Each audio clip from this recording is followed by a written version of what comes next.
Marijuana is legal in Massachusetts, but it will be another year and a half at least before retail shops are allowed to sell it. That means for now the only way to get pot legally is with a medical marijuana card, have it gifted to you, or to grow it on your own.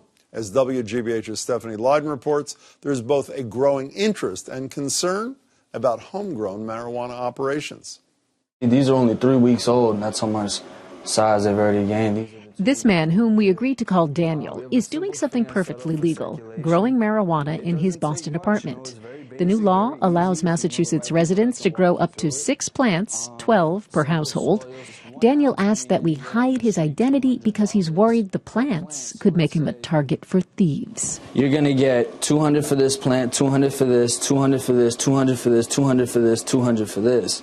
So if you add all that up, you've got enough for someone to want to rob you. He says even though marijuana is now legal, the black market continues to thrive. If you wanted to work outside the law, you could sell this. I essentially could sell that if I chose to, but I'm choosing not to. These plants, he says, are for his own consumption, an alternative to the medical marijuana he regularly buys.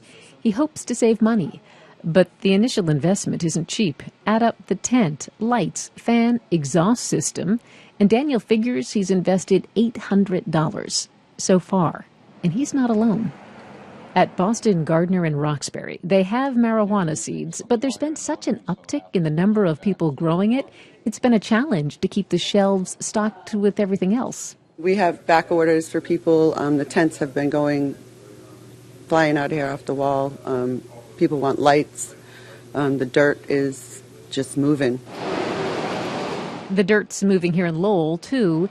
Inside a cultivation center, it supplies marijuana to 3 medical dispensaries Nicholas Vita operates in Massachusetts. Here we have probably 5 or 6 different strains. He says homegrown marijuana can't compare to what his staff grows here under carefully controlled conditions.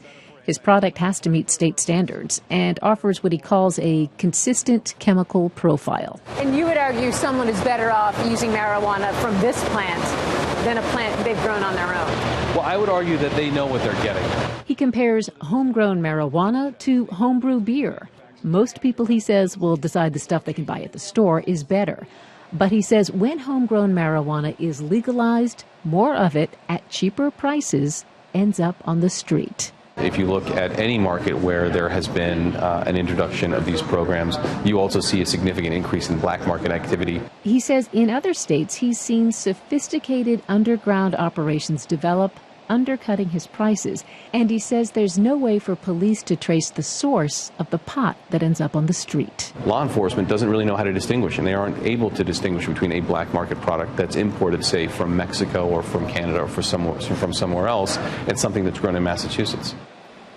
Stephanie Leyden joins me now. Hey there, Stephanie. Hi, Jim. So we all know the legislature, now they have 18 months. They're going to pass some regulations. They're going to amend a lot of the thing that the voters approved last November. Is it possible they could also do regulations to change the rules for home growing of pot? Anything's possible, Jim. The Senate president mused publicly this week about potentially limiting the number of plants that are allowed to be grown in someone's home.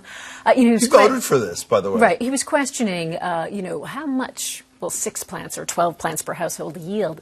Will that fuel the black market? Do you get any sense? There was at least a decent level of outrage, in my opinion, as there should have been, when after the voters, 1.8 million voted for this, 6 or 7 legislators, practically in the dead of night, changed the thing, delayed it 6 months. Are they worried that there may be more outrage if they even mess with this homegrown provision? I think so. I talked to a legislative aide who made that exact point. Tinker with the number of plants you can grow at home. We're likely to see this kind of outrage there was with the delay. One last thing. The delay of 6 months, Charlie Baker said, I believe his words were, it's perfectly appropriate, were his 2 words before he signed it. Has he weighed in on this homegrown thing? He has not. There are a lot of issues here, so homegrown may take a back seat. Fair enough. Stephanie, thanks so much. Appreciate it.